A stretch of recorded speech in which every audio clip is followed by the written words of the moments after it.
पूछिए। नमस्कार, आप देख रहे हैं देश न्यूज। मैं हूं आपके साथ सूरज पाठक। हमारे खास कार्यक्रम बीच बहस में आप सभी का स्वागत है।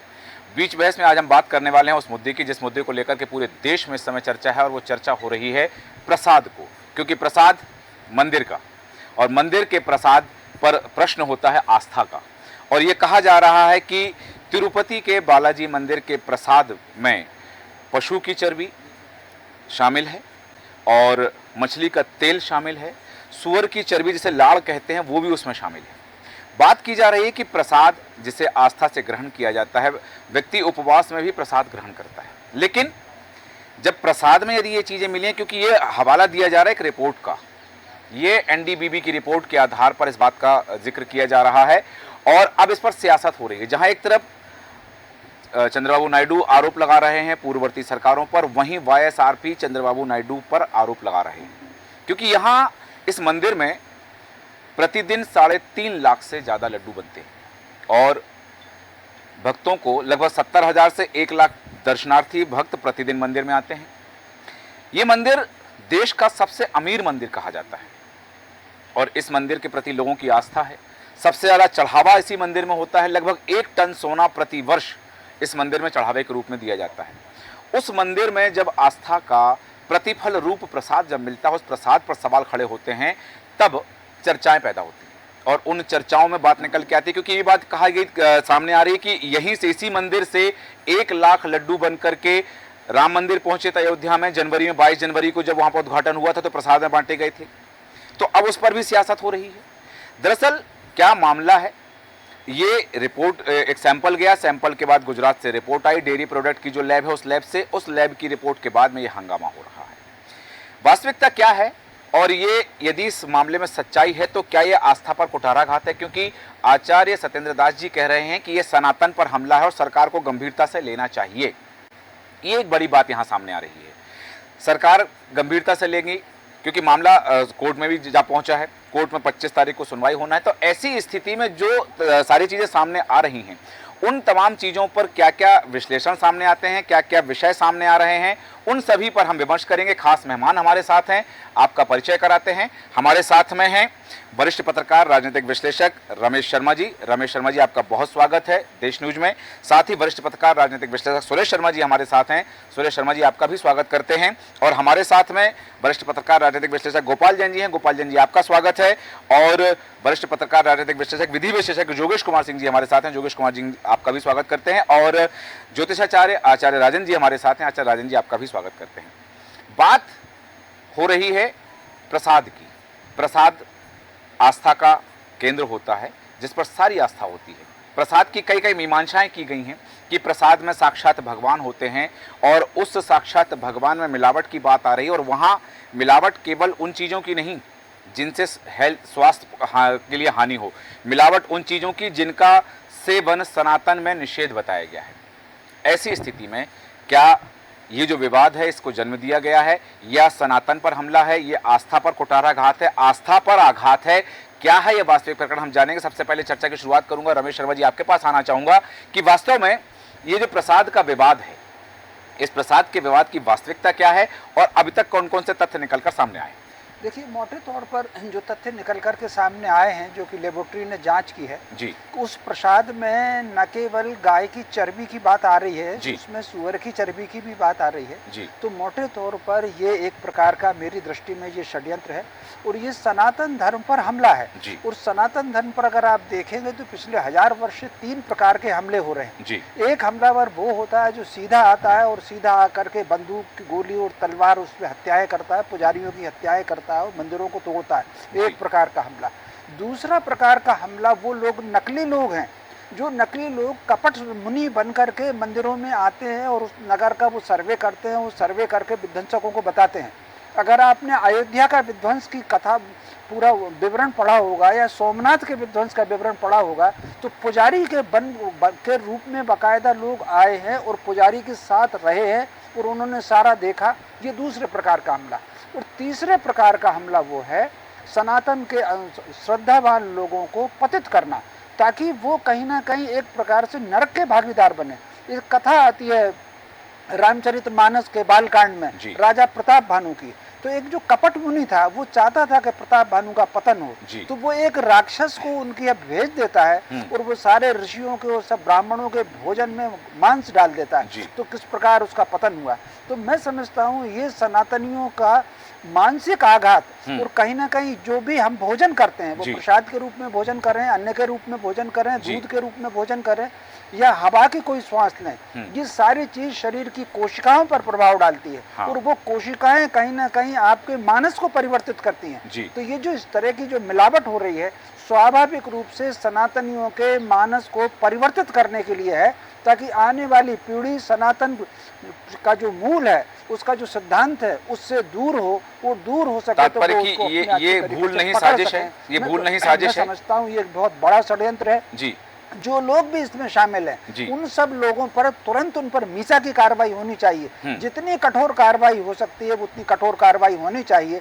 इसके साथ साथ मंदिर प्रबंधकों को इस घटना से सबक लेकर के प्रसाद सब जगह बनते हैं, प्रसाद अयोध्या में भी बन रहा है, प्रसाद महाकाल में भी बनता है, हर मंदिर में प्रसाद बनता है। इसके साथ साथ सारी मंदिर समितियों को अलर्ट हो करके अपने यहाँ बनने वाले प्रसाद की जांच करनी चाहिए। और एक भी व्यक्ति अगर संदिग्ध दिखता है, कई बार कह रहता है कि मान लीजिए मैंने दे दिया कि सूरज पाठक जी बना रहे हैं, लेकिन सूरज पाठक जी किन लोगों से प्रसाद बनवा रहे हैं, उन सारी चीजों की जांच होना चाहिए। उसमें निश्चित रूप से कुछ लोग ऐसे हैं जो सनातन धर्म को हिराश करना चाहते हैं, वो पर्दे के पीछे से ये सारा प्रसाद बनाते हैं। सारे मंदिरों को इस घटना से अलर्ट होकर के अपने प्रसाद की जांच करनी चाहिए। बिल्कुल सही कहा आपने कि ये सबको अलर्ट होना चाहिए और सभी को अलर्ट होकर के इस विषय पर जांच करना चाहिए, क्योंकि एक जगह जांच हुई है तो ये तथ्य सामने आए हैं। क्योंकि आपने उल्लेख किया कि हर जगह हर मंदिर में प्रसाद बनता है, महाकाल का आपने जिक्र किया है, अयोध्या के मंदिर का जिक्र किया है, मथुरा में, कि हर जगह प्रसाद का निर्माण हो रहा है। प्रसाद कौन बना रहा है, प्रसाद में क्या मिलाया जा रहा है, इसकी जांच होना चाहिए।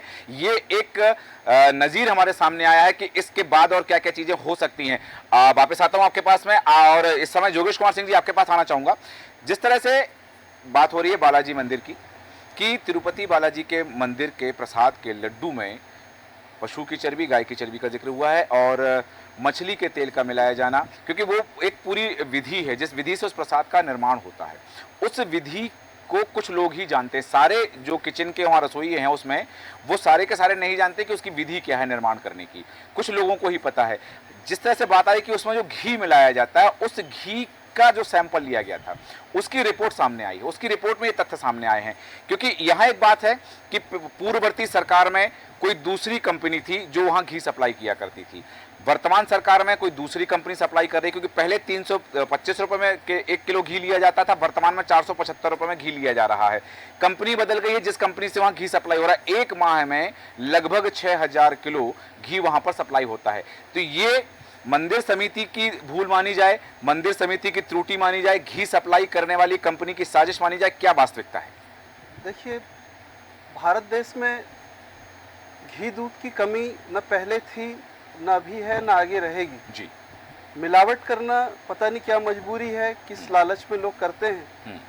लेकिन जहाँ तक तिरुपति बालाजी मंदिर का विषय है, जिस समय की ये जांच और उसकी रिपोर्ट आई है, वो बड़े दुख के साथ और ये कहना पड़ता है कि वो गवर्नमेंट उस समय कांग्रेस की थी। बार बार ये चीज़ लोगों को ध्यान में बड़ा दुखद है कि आखिर ये कांग्रेस किस तरह से देश में क्या स्ट्रेटेजी को अपनाना चाहती है। अगर देश के मूल सभ्यता और संस्कृति कांग्रेस को रास नहीं आती, वो खुल के सामने आए।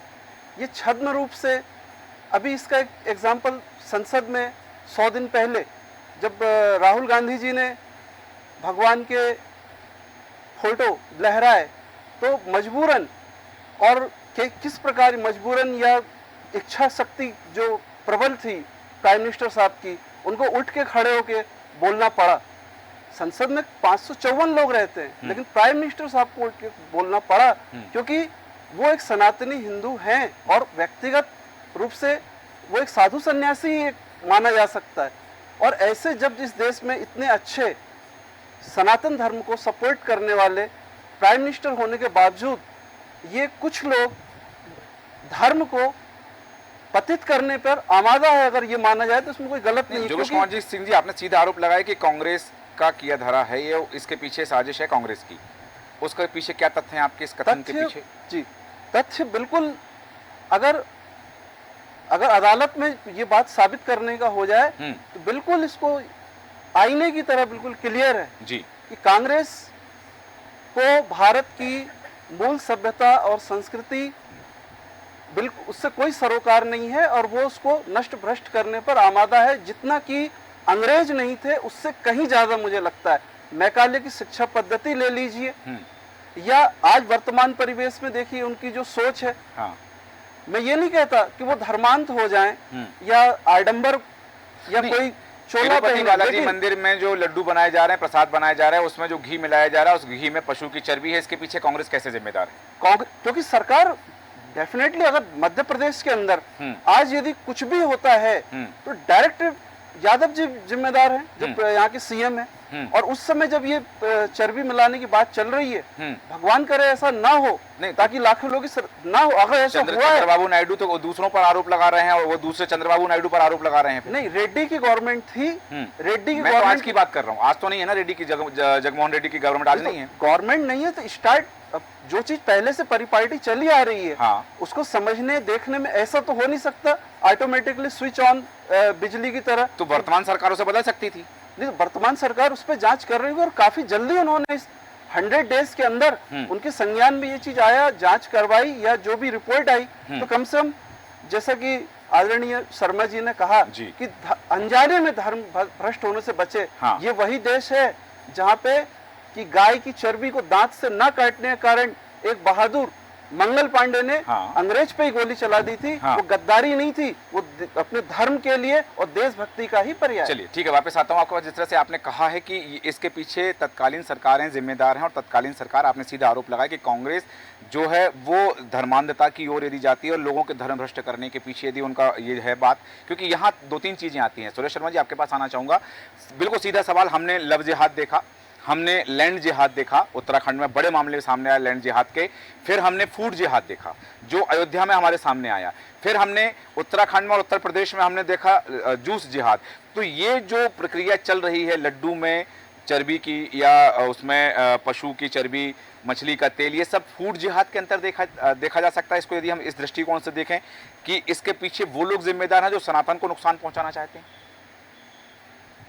वर्षों वर्ष से चली आ रही बातें हैं जिसमें सनातन को नुकसान पहुंचाने के प्रयास प्राय होते रहे हैं और इन सब चीज़ों को उन्हीं के साथ जोड़ करके देखने में मुझे लगता है कि कोई हर्ज नहीं है। और ख़ास बात ये रहती है कि जो सनातन विस्तार के समय के बाद एक ऐसा दौर आया था जिसमें अन्य संस्कृतियां ज़्यादा फल फूल रही थी और हमको यानी सनातन को मानने वालों को सांप्रदायिक कह करके घर में बिठा दिया गया जी। तो उस समय भी बहुत ज़्यादा कुछ होता रहा होगा, लेकिन उनकी कोई जांच रिपोर्ट नहीं आई, ना उस समय बहुत ज़्यादा आवाज़ें सुनाई दी। 2014 के बाद कुछ बातें सुनाई दे रही हैं, तो उसमें वो चीज़ें ओपन हो रही हैं और ओपन होने के बाद उनका समाधान होगा। तो इन सब चीज़ों को देखते हुए ये लग सकता है कि दक्षिण में जो संस्कृति है वो ज़्यादा समृद्ध है उत्तर भारत की बनिस्बत। ऐसे में ये देखा जा रहा है कि वहाँ अब अन्य विचारों की सरकारों ने, जैसे मान लो पहले भी चंद्रबाबू नायडू रहे हैं, लेकिन वो जब केंद्र में भाजपा के साथ मिलकर के अब सरकार चला रहे हैं, तो उनकी सरकार का जो सोचने का तरीका है वो बहुत कुछ बदला है। पहले उम्मीद लगा रहे थे कि वो पुराने वाले पैटर्न पर ही चलेंगे जब अटल जी के साथ चले थे और फिर कंट्रोवर्सियां हुई थी, लेकिन अब उन्होंने जिस तरीके से मंदिर में पुजारियों का वेतनमान बढ़ाया, जिस तरीके से उन्होंने एक रास्ता अपनाया, वो भारत की मूल संस्कृति की तरफ वापस लौटते हुए दिखाई दे रहे हैं। और उसी के अंतर्गत ये जांच भी हुई और इस जांच का परिणाम हम सब लोगों के सामने आया। निश्चित रूप से ये एक ऐसी चुनौती है जिस चुनौती को उसकी कमियां निकालने की बजाय इसको कैसे हम जनता के बीच में ज़्यादा से ज़्यादा ले जाकर जनता को प्रेरित करें कि देखिए भाई कुछ लोग बहुत गड़बड़ कर रहे हैं और हमें जो है इनका ध्यान रखना चाहिए। मेरा व्यक्तिगत ये मानना है कि जो प्रसाद खा लिया लोगों ने, अब उनके मन में बहुत गिलानी भरने की आवश्यकता नहीं है, क्योंकि वो हमने तो जब खाया है तो वो भगवान का प्रसाद समझ करके खाया है। उसमें जिनने डाला है वो पाप के भागी वो होंगे, हम तो पाप के भागी, मुझे लगता है कि हमें पाप के भागी नहीं है। परंतु अब जब चीज हमारे संज्ञान में आ गई है तो भविष्य के लिए हम ऐसे रास्ते निकालें जिस रास्ते में पूरी पारदर्शिता हो। यदि मान लो मंदिर के पास ही ऐसी कोई लेबोरेटरी हो जो इनकी जांच कर ले, हाँ। या जैसे अपन दूध लेते हैं, दूध लेने वाला वो एक डुबकी लगवा देता है और उसको मालूम चल जाता है कि दूध में कितने प्रतिशत क्या कुछ है जी। ऐसी कोई व्यवस्था यदि खोजी जा सकती हो तो खोजी जाए। और महत्वपूर्ण एक बात मैं और कह रहा हूँ वो ये है कि इस समय जो संस्कृति का तेजी से प्रभाव हुआ है और हमने वापसी की है फिर से, मतलब हम ये समझ लो कि ज्यादा रन बनाने लगे हैं, तो हमें इस बात का ध्यान रखना चाहिए कि हमारी स्पीड और लय ना बिगड़े। और जो ये गड़बड़ करने वाले तत्व हैं, ये केवल इतना सा मामला नहीं है, ये मामला कई मुद्दों पर है। अन्य साथियों ने भी बोला है, कई बातों पर ये मुद्दा है जिन मुद्दों को लेकर के हमें न केवल बचाव करना है बल्कि प्रहार करके सामने वाले को हतोत्साहित करना है कि भाई अब तुम्हारा समय निकल गया है, अब जो है ये भारत है, इस भारत की जो प्राचीन मान्यताएं और संस्कृति है उसी के अनुरूप ये देश आगे बढ़ेगा। और ये आप एक दो चीज़ों के छोटे छोटे एग्जाम्पल से मैं कह करके बात समाप्त कर रहा हूँ, लंबा नहीं बोलूँगा। जब भारत के सर्वोच्च न्यायालय के सर्वोच्च न्यायाधीश के यहाँ गणेश जी की पूजा के लिए प्रधानमंत्री आते हैं और उन्होंने पूजा करते हैं, तो इसका मतलब ये संदेश जा रहा है कि देश का शासनाध्यक्ष और देश का न्याय प्रमुख किस विचारधारा को मानने वाले लोग हैं। एक दूसरा उदाहरण ये, जब पुणे में गणेश जी के विसर्जन के समय ढोल ताशे बजने की बात थी तो चीफ जस्टिस साहब ने कहा नहीं, ये परंपराओं का मामला है, बाल गंगाधर तिलक साहब ने यहीं से शुरू किया था, इसलिए यहाँ धूम धड़ाके से निकालिए आप इनको।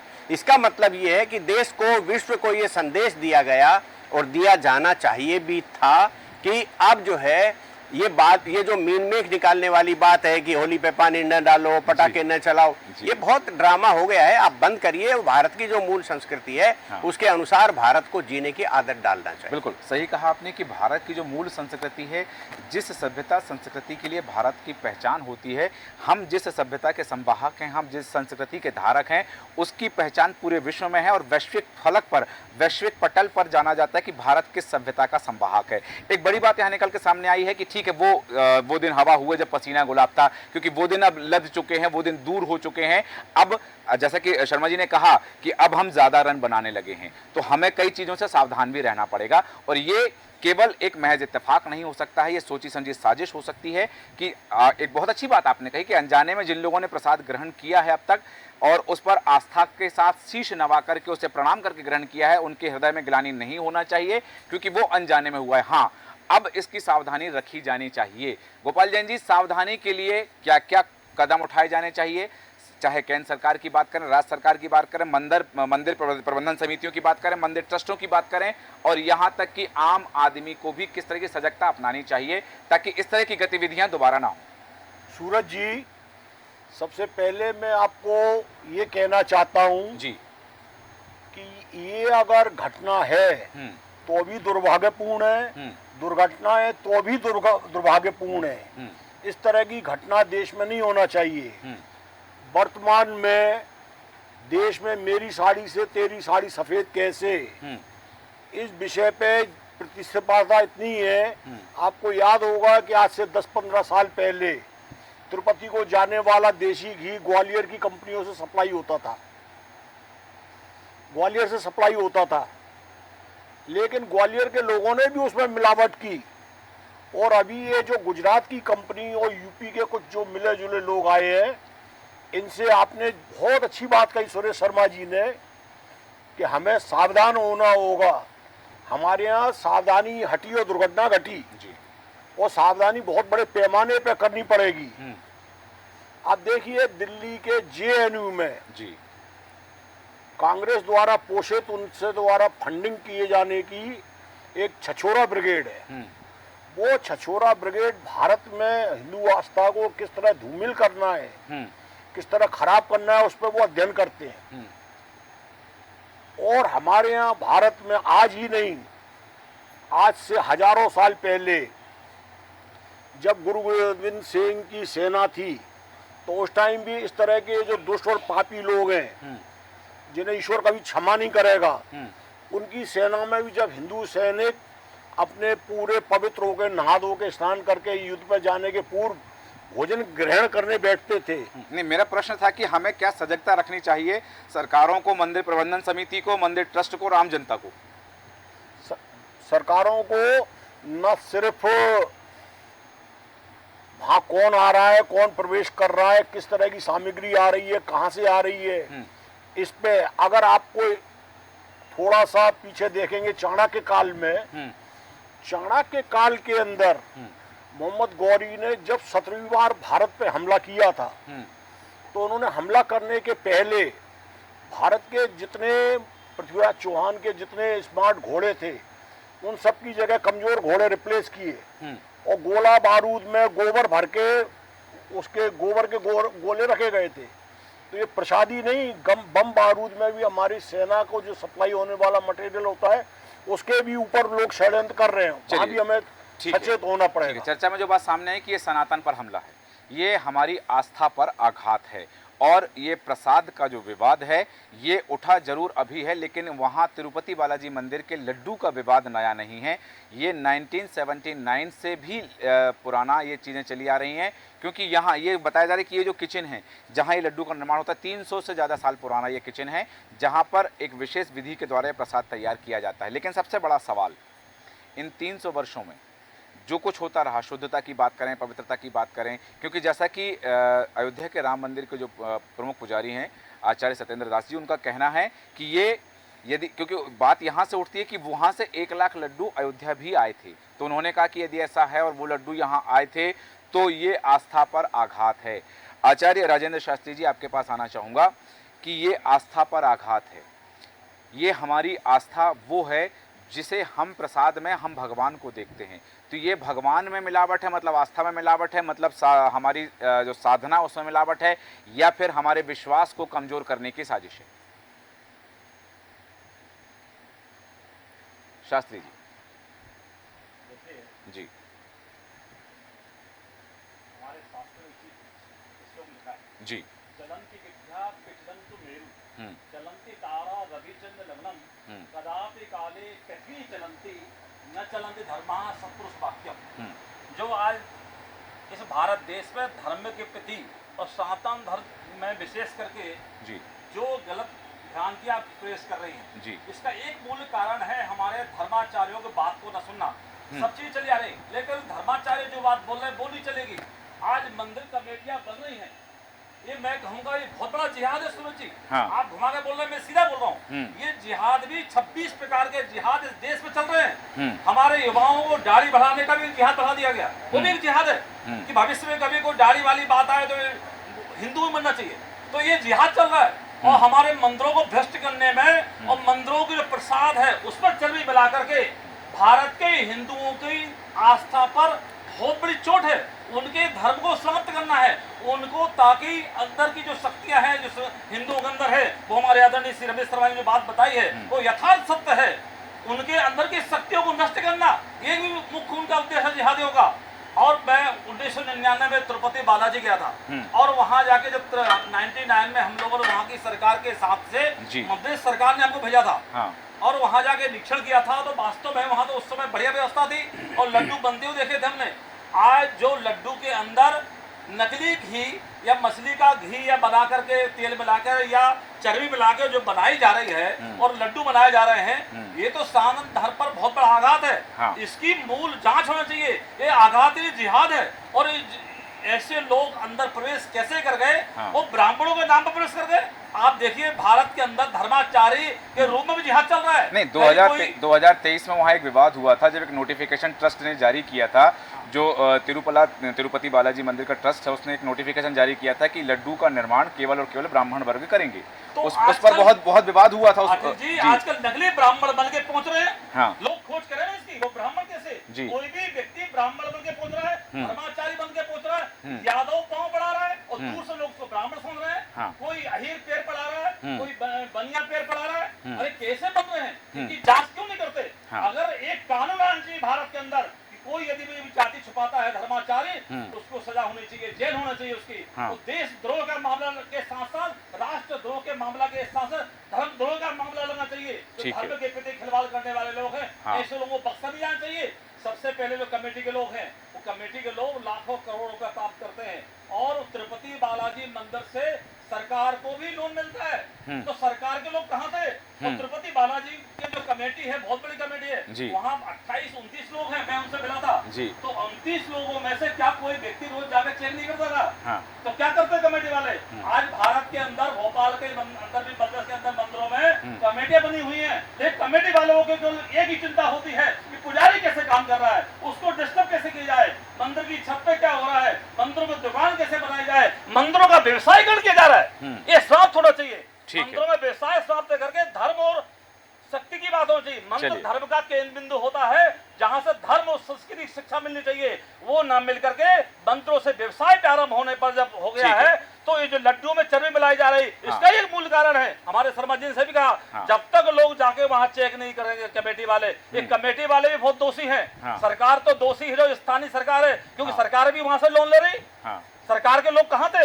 वहाँ जिला कलेक्टर वहाँ का मुखिया होता है, कलेक्टर को अपराधी मानना चाहिए, इसका अपराधी कलेक्टर होना चाहिए वहाँ का। चलिए, और जो कमेटी है वो भी अपराधी है। ठीक है, वापस आता हूँ आपके पास में। जिस तरह से बात हो रही कि हाँ, ये सोची समझी साजिश के तहत सनातन धर्म पर हमला है, सनातन की आस्था पर आघात किया जा रहा है और इसके पीछे जो दोषी हैं उन पर सजा की मांग तो की जा रही है। और जैसा आपने भी कहा कि मंदिर कमेटी भी इसके लिए दोषी हो सकती है, वो जो ट्रस्ट है, ट्रस्ट के सदस्य भी इसके लिए दोषी हो सकते हैं, क्योंकि उन्होंने सही समय पर उसकी सही जाँच नहीं किया। आघात, और ये मामला है तिरुपति बालाजी मंदिर में बंटने वाले प्रसाद।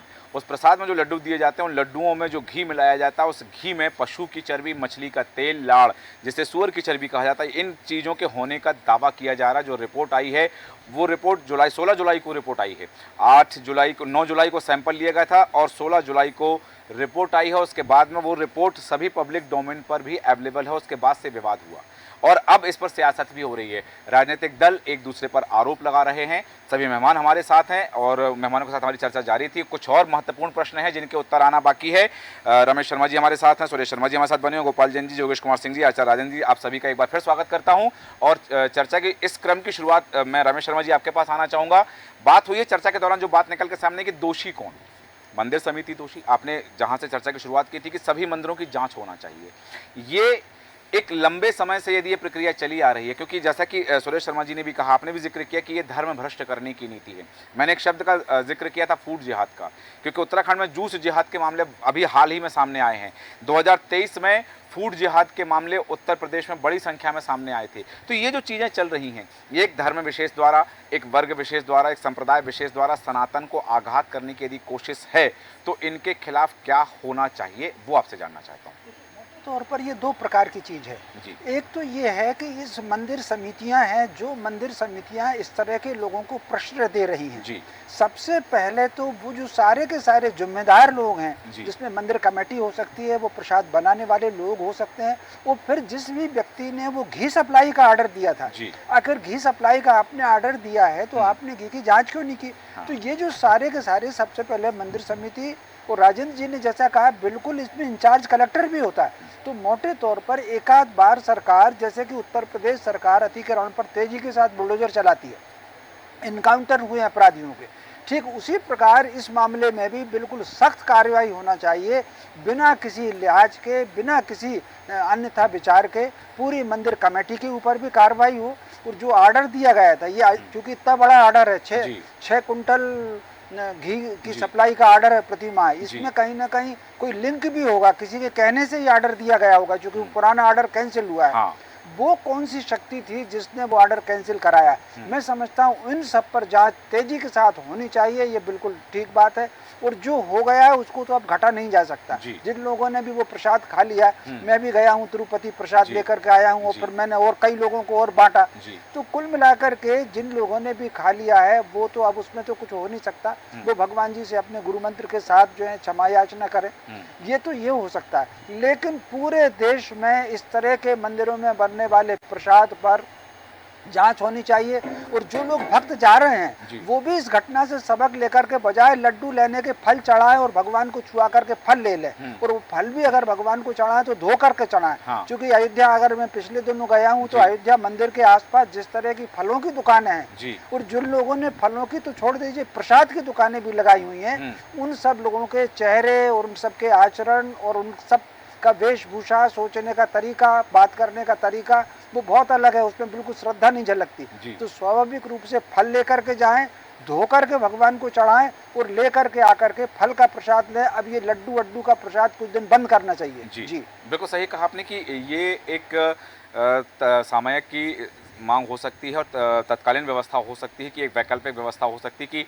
प्रसादों की पहले हर मंदिरों में जांच हो कि कैसे निर्माण हो रहा है, क्या निर्माण हो रहा है, कहाँ से कौन सी सामग्री आ रही है, वो सामग्री का जो प्रदाता है वो कितना स्वच्छ हृदय का है, क्या वो केवल लाभ कमाना चाहता है या कि मंदिर में वास्तव में आस्था के साथ में वो प्रसादी का वितरण कर रहा है, वहाँ सप्लाई कर रहा है। तो ये चीज़ें होनी चाहिए। लेकिन योगेश कुमार सिंह जी, आपके पास आना चाहूँगा। बात हो रही है कार्रवाई की कि जांच होना चाहिए और तत्कालीन व्यवस्था ये लागू हो जानी चाहिए कि जहाँ इस तरह की प्रसादी का निर्माण हो रहा है वो बंद कर दिया जाना चाहिए कुछ समय के लिए, और उसकी पूरी जाँच होने के बाद में पूरी शुद्धता स्वच्छता के साथ में फिर दोबारा से व्यवस्था लागू की जाना चाहिए। लेकिन यहाँ एक बड़ी बात आई है, मैं आपके पास आना चाहूँगा सियासी सवाल लेकर के।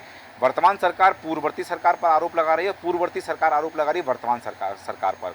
आंध्र प्रदेश में जिस तरह से बात सामने आ रही है कि वहाँ पूर्ववर्ती सरकार ने जिस कंपनी के द्वारा पूर्ववर्ती सरकार में जिस सप्लायर के द्वारा घी सप्लाई किया जा रहा था उसको ब्लैक लिस्टेड किया गया क्योंकि उसने रियायती दामों पर घी सप्लाई करने से मना कर दिया। अब दूसरी कंपनी के साथ अनुबंध हुआ है और ये उसके साथ भी अनुबंध निरस्त कर दिया गया और ये तीसरी कंपनी है जो अभी वर्तमान में वहाँ सप्लाई कर रही है।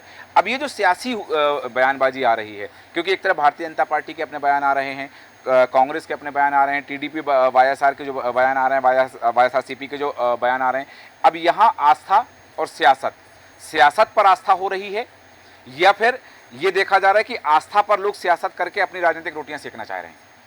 देखिए, भारत एक धार्मिक देश है और इसको देवभूमि कहा जाता है जी।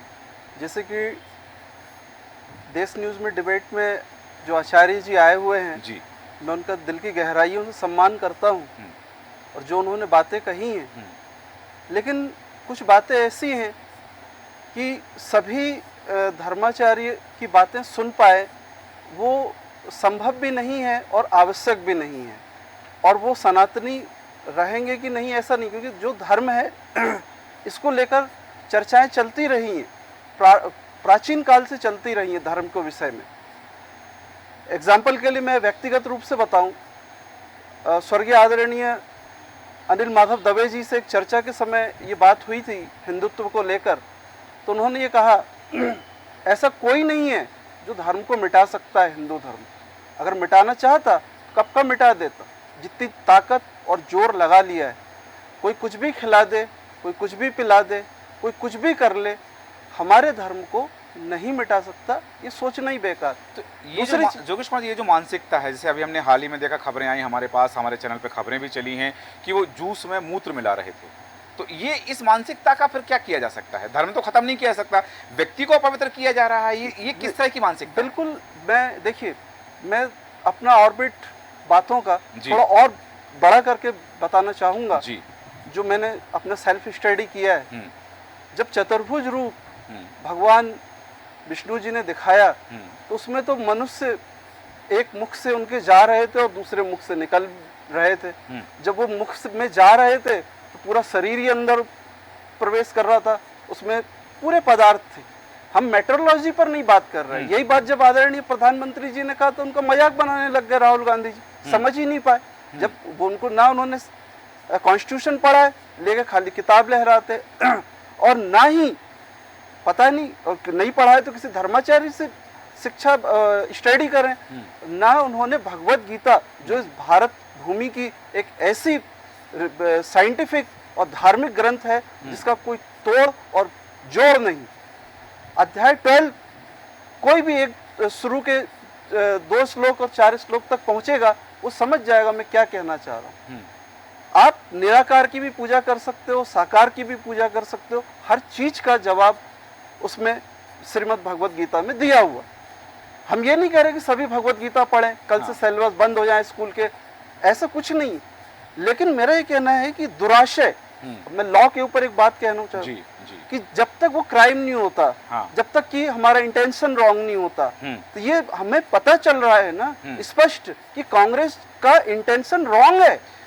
उनके जो चीफ है आज की डेट में राहुल गांधी जी, वो उससे लगाया, जो भी मजबूरी में है, तो वो पता नहीं किस मजबूरी में। आपने लॉ के दृष्टिकोण से, कानून के दृष्टिकोण से एक बात कही, और यही कानून के दृष्टिकोण से एक बात आई थी जो आचार्य राजेंद्र शास्त्री जी ने कही थी कि यहाँ यदि कुछ लोग, जो लोग इस तरह की गतिविधियों में संलिप्त होते हैं, उन पर राष्ट्रद्रोह का मामला दर्ज होना चाहिए, धर्मद्रोह का। क्योंकि धर्मद्रोह, हमने दूसरे देशों में सुना ईश निंदा के मामले सामने आते हैं, भारत में ईश निंदा के मामले सामने नहीं आते हैं, क्योंकि यहाँ हमारे कानून में वो चीज़ें नहीं है। धर्मद्रोह की बात आई कि धर्मद्रोह भी उनका की धारा लगनी चाहिए, धर्मद्रोह पर प्रकरण दर्ज होना चाहिए। क्या ऐसा संभव है? जोगेश कुमार सिंह जी, एक थोड़ा सा रिपीट कीजिएगा प्रश्न। जी, जिस तरह आपने कहा कि कानून के दृष्टिकोण से, तो कानून के दृष्टिकोण से मेरा जो प्रश्न है कि जो बात सामने आ रही थी, अभी बात हुई कि राष्ट्रद्रोह की मामला दर्ज होना चाहिए उनके ऊपर में, नहीं, देखिए, धर्मद्रोह की बात, एक शब्द कहा शास्त्री जी ने, जो शब्द कहा धर्मद्रोह का मामला लागू होना चाहिए, ऐसा कोई प्रावधान है क्या भारतीय कानून में?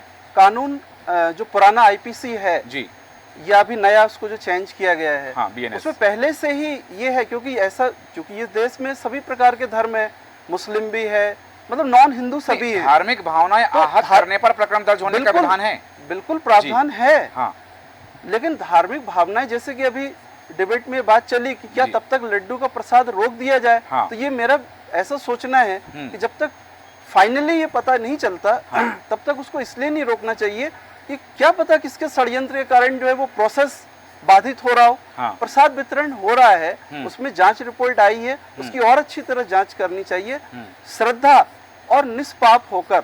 यदि अनजाने में कोई हमारे साथ धोखा कर रहा है, अगर हमारे साथ धोखा कर रहा है तो उसमें पाप नहीं है, जहां तक मैंने पढ़ा है और समझा है। यदि मैं धोखा कर रहा हूं किसी के साथ में, वो पाप है। इसलिए मुझे प्रायश्चित करने की आवश्यकता नहीं है, लेकिन सरकार को इसमें सजग रहना चाहिए, क्योंकि इसमें कोताही नहीं बरतनी चाहिए। और बिल्कुल मामले जो दर्ज हैं, वो मामला दर्ज करना हो तो पार्ट ऑफ प्रोसेस, प्रक्रिया का है, वो तो होना ही चाहिए। ठीक है, आपने कहा कि ये प्रावधान तो है कि हाँ, यदि धार्मिक भावनाएं आहत हुई हैं किसी की, तो वो शिकायत कर सकता है, और ये हमारे संविधान में है, ये हमारा कानून कहता है कि यदि, लेकिन उसमें एक बात है कि वो कहने पर, करने पर क्या प्रावधान हो सकते हैं, इस पर मीमांसा की आवश्यकता भी हो सकती है। और यही बात लेकर के सुरेश शर्मा जी, मैं आपके पास आना चाहूँगा कि बात हो रही, जिस तरह रमेश शर्मा जी ने कहा, जी, मनुस्मृति में जी लिखा हुआ है, हाँ, जब भारत या राज्य में कोई भी राजा बनता था, तो राजा बाद में होता था, हाँ, राजा हमारे शंकराचार्य को प्रणाम करता था,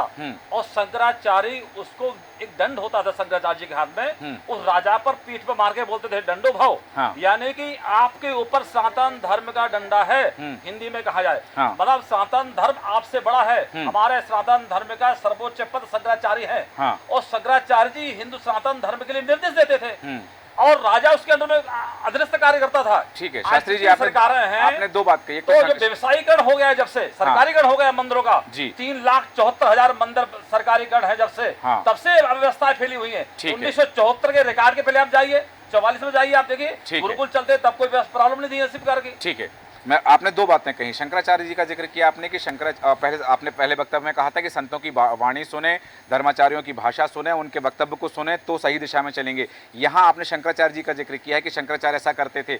वर्तमान में हम देखें, भारत में 4 पीठ हैं, उन 4 पीठ में चारों अलग अलग शंकराचार्य हैं, लेकिन एक शंकराचार्य और ऐसे हैं जो 2 पीठ का खुद को शंकराचार्य बताते हैं, और ऐसे कई नाम हमारे सामने है, एक लंबी फेरिस्त है जो खुद को शंकराचार्य बताते हैं। तो किसकी बात सुनी जाए? पर इसका विधान भी तो होना चाहिए कि 4 पीठ हैं। हमारे 4 शंकराचार्य, हाँ, शंकराचार्य नहीं है कोई भी। हाँ, यदि कोई मन से कह रहा है कि मैं शंकराचार्य हूँ, हाँ, तो आप क्यों मान रहे हैं? ये भारत की जनता को सोचना चाहिए। हाँ, हमारे शास्त्रों में, ग्रंथों में लिखा हुआ है, हाँ, कि संपूर्ण भारत में केवल 4 पीठ बनाए गए हैं। हाँ, तो 4 पीठ बनाने वाले पूज्य श्री स्वामी करपात्र जी महाराज जी ने हाँ, ये ऐसी व्यवस्था लागू की थी कि भारत के चारों कोने धर्म की ध्वजा को लहराते रहे। आपको ध्यान होगा, जिसमें बौद्धों का साम्राज्य भारत में हो गया था, तो उसमें एकमात्र शंकराचार्य जी भगवान शंकर के स्वयं अवतार होकर के संपूर्ण भारत भ्रमण करके शंख की ध्वनि उन्होंने करती थी, जिससे सारे देश में हिंदू साम्राज्य। 4 शंकराचार्य हैं, अभी आपने कहा 4 शंकराचार्य मान्य हैं, लेकिन यदि मैं बात कर रहा हूं प्रज्ञानानंद महाराज जयपुर वाले, वो खुद को 2 पीठ का शंकराचार्य बता रहे हैं, या अभिमुक्तेश्वरानंद की शंकराचार्य की उपाधि पर खुद दूसरे शंकराचार्य आपत्ति ले रहे, तो फिर सनातन धर्म की रक्षा करने वाले ही अपनी रक्षा नहीं कर पा रहे, ये कहा जा रहा है। नहीं, देखिए, आप आज जो व्यवस्थाएं बिगड़ी है शंकराचार्यों पर, हमारे भारत में केवल 4 पीठ के शंकराचार्य, और पूज्य जगत गुरु स्वामी सर्वपल्ली महाराज 2 पीठ के शंकराचार्य थे, ज्योतिष एवं द्वारका शारदा पीठ के। तो उन्होंने अपने मोक्ष के पहले 2 व्यवस्थाएं बना दी थी।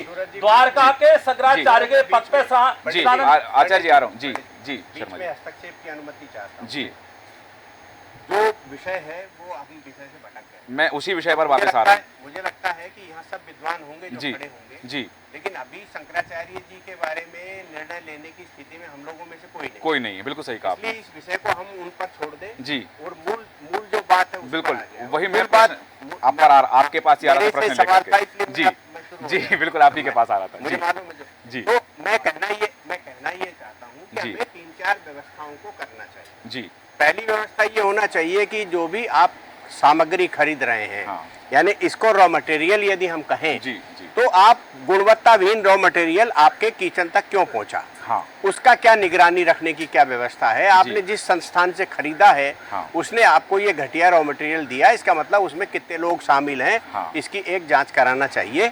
एक बात जो मैंने पिछली बार कही थी उसी के साथ। जी, दूसरी बात यह है कि हमें इस बात पर गहराई से मंथन करना चाहिए और इसमें तो परम पूज्य शंकराचार्य महाराज को भी करना चाहिए, सब लोगों को करना चाहिए कि जो एक व्यवस्था 1952 में बना दी गई थी कानून बनाकर, जी, धर्मदान विधेयक ला करके, हाँ, तो उसको समाप्त करके किस प्रकार से हम संस्कृति संचालन करने वाले जो हमारे धर्म गुरु हैं उनको मंदिरों की व्यवस्थाएं वापस सौंपे। बहुत अब यहाँ एक विवाद सबसे बड़ा है कि भाई वो अखाड़ों को सौंपे, हाँ, तो अखाड़े मालिक बन जाएंगे, शंकराचार्य जी को सौंपे, हाँ, तो वो अपने उत्तराधिकारियों को दे जाएंगे, उसका सनातन में विस्तार का क्या तरीका होगा, किस तरह उसके आमदनी चढ़ावा क्या उपयोग होगा, इन सब बातों पर विद्वान लोगों को बैठ करके बहस करना चाहिए। हम लोग तो पत्रकार के नाते ये कह सकते हैं साहब ऐसा भी करिए, हाँ, और उसके आधार पर यदि किया जाएगा, जो बात उठी है उस बात को हम कम से कम 3-1 साल से कह रहे हैं जी, हमने बार बार कहा है कि भाई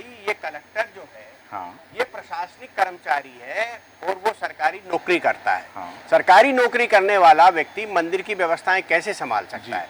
यदि आपको सरकारी अधिग्रहण के अंतर्गत रखना है तब भी आप किसी विद्वान को रखिए, बिल्कुल सही, तब भी आप उसका प्रशासक जो है वो उसी को बनाइए। नियंत्रण पूरा जो है किसी एक आपकी राजनीतिक पार्टी को दे दीजिए, भैया जो बड़ा विद्वान है, हमारे शास्त्री जी जैसे विद्वान है, ऐसे बहुत विद्वान है, हाँ, उस राजनीतिक पार्टियों में भी काम करते हैं। हाँ, तो भाजपा की सरकार है मध्य प्रदेश में, तो मध्य प्रदेश के जितने मंदिर अधिकृत हैं जी, उनका प्रशासक जो है कोई बड़े विद्वान को बैठा दीजिए आप। इसी प्रकार कांग्रेस वाले राज में तो कांग्रेस के बैठा लीजिए। और यदि बाई दी वे जो अपने जगन मोहन रेड्डी जी, जिनके कार्यकाल की ये बातें कही जा रही हैं, तो जगन मोहन रेड्डी जी को तो नाम बदलना चाहिए, हाँ, जगन भी, मोहन भी, और उसके बाद धर्म उनका ईसाई है। हाँ, तो इस प्रकार की मानसिकता के जो लोग हैं, जो छद्म रूप में पहले से ही हमारे सामने उपस्थित हैं, जो भाई आपने धर्म बदल लिया ना, झंझट खत्म करो, आपने बदल लिया तो बदल लिया, तो नाम भी बदल लो, आप भी अपने मैथ्यूर या कुछ लिखो अपने नाम के आगे ताकि संदेश जाए सबको। जब आप वहां का मुख्यमंत्री ही धोखेबाज दिख रहा है, तो किचन में धोखेबाज तो प्रवेश करेंगे ही। और आपको याद है कि जब वहां पुजारियों में ईसाई समुदाय के लोगों को भरा गया था, तब भी बड़ा विवाद हुआ था। तो इन चीजों की जांच होना चाहिए। और एक फिल्म देखी थी, हमें याद है कि एक वो कोई कादरी करके और ब्राह्मण बन गया, तो बोले कौन सा क्या है गोत्र, ये वो नीचे जाता है तो बोले या अल्लाह, इससे भी आगे कुछ है क्या यहाँ। तो इस प्रकार की मानसिकता के लोग जो सीख करके आ गए और या अल्लाह पे पहुंच जाते हैं, तो उनको भी हमें आजमा करके जो शास्त्रार्थ पद्धति थी उसके आधार पर हमको लाना चाहिए। और मुझे लगता है कि ये एक बहुत बड़ा सबक भारतीय संस्कृति सनातन को मिला है। इसके आधार पर हमें अब आज से ही, मुझे लगता है आज से ही इस मामले में हमें जो किस तरह से पहरेदारी करना है आने वाले समय के लिए, उस पर मंथन करना चाहिए। वो जो घटा है उस पर बहुत चर्चा करने की बजाय जो आगे न घटे उसके लिए हमको कितनी चिंता करना वो करना। सही कहा आपने कि बीती ताही विसारदे आगे की सुध ले, कि अब आगे क्या हो सकता है। हालांकि बिंदु और जिन पर हम बहुत सारी चर्चा कर सकते हैं, विषय ऐसा जिस पर बृहद और व्यापक चर्चा हो सकती है, पर समय अनुमति नहीं देता है। गोपाल जैन जी, अंतिम प्रतिक्रिया पूरी डिबेट के लिए आपके पास आना चाहूँगा। कम शब्दों में आपकी प्रतिक्रिया जानना चाहेंगे कि पूरी डिबेट को, इसमें जो चर्चाएं सामने निकल के आए, आपका दृष्टिकोण क्या कहता है इस पूरी परिचर्चा पर। सूरज जी, हमें बहुत सतर्क और सजग रहने की जरूरत है जी। हमारे देश पे, संस्कृति पे मैकेले के टाइम से लेके अभी तक इतने हमले हो रहे हैं जी। और हमारे यहाँ के जैसा पंडित जी जैसे विद्वान लोग, माननीय रमेश शर्मा जी जैसे इन लोगों को जो षड्यंत्र विदेशों से, हवा से, पानी से, तरह तरह से आ रहे हैं जी। और अपने अंदर हमें भी खुद झांकना पड़ेगा। अगर आज हमारे जो विद्वान लोग हैं, मैं 82-84 में जब आतंकवाद देश में सबसे चरम पे था, तो मैं अमृतसर में ड्यूटी करता था जी। तो मैंने देखा सूरज जी वहाँ पे मोस्ट वांटेड आतंकवादी भिंडरेवाला और धर्मगुरु जी लोंगोवाल, वो खुद इतने के बाद किचन में जाके एक एक चीज सब्जी को देख के क्या डाल रहे हैं, कितना डाल रहे हैं, कब डाल रहे हैं, उस प्रसाद में वो खुद और बैठ के जी भक्तों के साथ वो लेते थे। ठीक है, तो ये धर्मगुरुओं को भी अपना आईना देखना, बिल्कुल सभी की अपनी अपनी जिम्मेदारी और सबको अपनी जिम्मेदारी बखूबी निभानी चाहिए। और यदि जहां बात सतर्कता की है और जांच की है, गहन जांच की है, तो ये पहले भी हुआ किया जा सकता था, शायद ये स्थिति नहीं आती, लेकिन हो चुका है। वही बात जो शर्मा जी ने कही कि बीती ताही बिसारे दे, आगे की सुधि ले है। और हालांकि मेहमानों के और भी वक्तव्य सामने आ सकते हैं, किंतु समय अनुमति नहीं देता। चर्चा को हम विराम देना चाहेंगे। आचार्य जी कुछ कहना जरूर चाह रहे हैं। आचार्य जी 30 सेकंड में अपनी बात रखिएगा। कहना चाहूंगा केवल एक संदेश है कि भारत में अब मठ मंदिरों की व्यवस्था के लिए भारत के धर्मगुरुओं को, धर्माचार्यों को, शंकराचार्यों को आगे आना होगा। सरकारी करण से मंदिरों को समाप्त करके और हिंदू जनता की समिति बनना चाहिए। जनता ताकि ध्यान दे, भैया आपका मंदिर है, हम सनातन धर्म हमारा है, हमारे मंदिर का हम ध्यान देंगे। ठीक है, यही बात जैसा कि आपने कहा कि सनातन धर्मावलंबियों को ही उसकी जिम्मेदारी दी जाए, ताकि किसी और दूसरे धर्म वाले का प्रवेश ना हो और हमारे धर्म की रक्षा और आस्था पर आघात ना हो। हालांकि बिंदु और जिन पर चर्चा कर सकते हैं, पर समय अनुमति नहीं देता। चर्चा को विराम देंगे। रमेश शर्मा जी, सुरेश शर्मा जी, गोपाल जैन जी, जोगेश कुमार सिंह जी, आचार्य राजेंद्र प्रसाद जी, आप सभी का धन्यवाद चर्चा में शामिल होने के लिए। कल फिर ऐसे ही ज्वलंत मुद्दे के साथ होगी आपसे मुलाकात। तब तक बने हैं देश न्यूज के साथ। नमस्कार।